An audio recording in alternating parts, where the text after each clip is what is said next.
Yeah, there's stories everywhere. Once you get into it, it'll be really hard to tell all stories that happen. That's really the level you get to.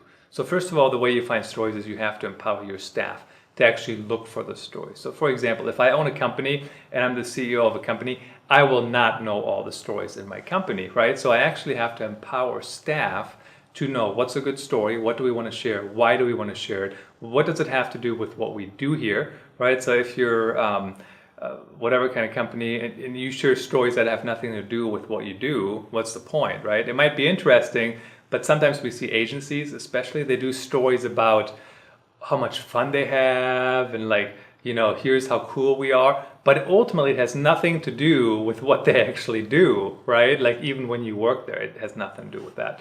So you want to empower people to do that and think about it and then bring them forward. And then you actually have to share those stories. So if people bring stories forward and you just say, no, we're not doing anything with it, people will stop sharing stories right away. Typically, if they recognize coworkers, that's easier. A lot of people, it's really hard for them to recognize themselves. Then they think, I'm just tooting my own horn. Why would I want to do that? But if they recognize somebody else, that's a good way to get stories started.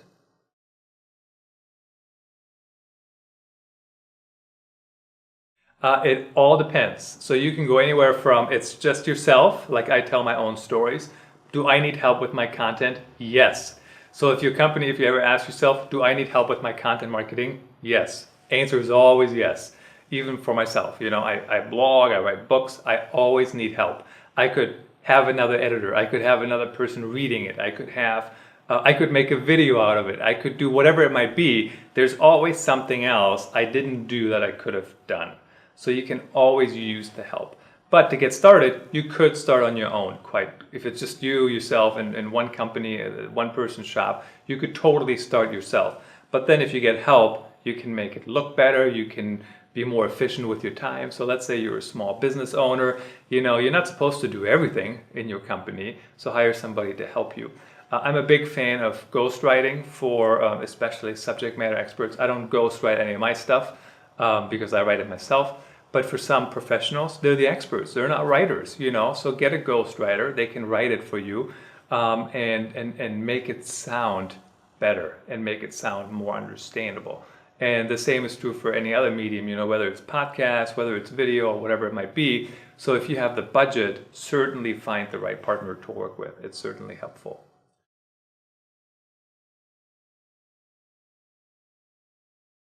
So subject matter experts can be trained to tell the story, yes, but they can't be trained necessarily 90% of the time to distribute the story. So here's what that means. So can I tell you my story and you can make a nice video out of it? Sure, but could I make that same nice looking video? No, absolutely not. Could I do a Periscope and just record myself? Yes, but I can't make it that nice piece that tells a story through video, right? A lot of experts I found, they can't write.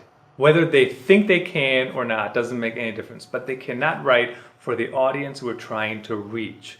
So when I have, for example, doctors, and they want to write, and they can write, don't get me wrong, their grammar is correct, but they're not writing for that audience. It doesn't make any sense what they even say, different language. So subject matter experts can tell the story, but then they need help, usually, to actually distribute it. And here's the other thing, content creation takes time, right? So if you're gonna have an expert write an article or do a video, think about a video. Casey Neistat, who we started talking about him, we'll circle back to that in a second. He does a daily video, or he used to on YouTube, and then he quit because he was too successful. He said, I don't have the creative juice every day, creative fist fight, it's a formula. And he does it every single day. And somebody said, how long does it take you to do one video? And he said, it takes me 4 to 7 hours to edit a 10-minute video every single day. And so what happened is, so think about that, 4 to 7 hours. And then he spends 8 hours shooting the thing, right? And he shoots like the sun coming up and down. He has like time lapses and all those different things. So that's all he does. And then he sleeps for 8 hours. And the video probably uploads while he's sleeping, I would think. So experts do not have the time to do that, right? Because they're supposed to be the expert in whatever they're the expert in. So they need to make sure that they are very efficient with their time. So the way I usually do that is I go in, I interview experts and get the stories out of them, right? So they meet with me for an hour, I interview them kind of like what we were doing now, put it on camera, I interview them, and I just get all the stories out of them, and then we write it up, and then we get it published. So very, very time efficient for them.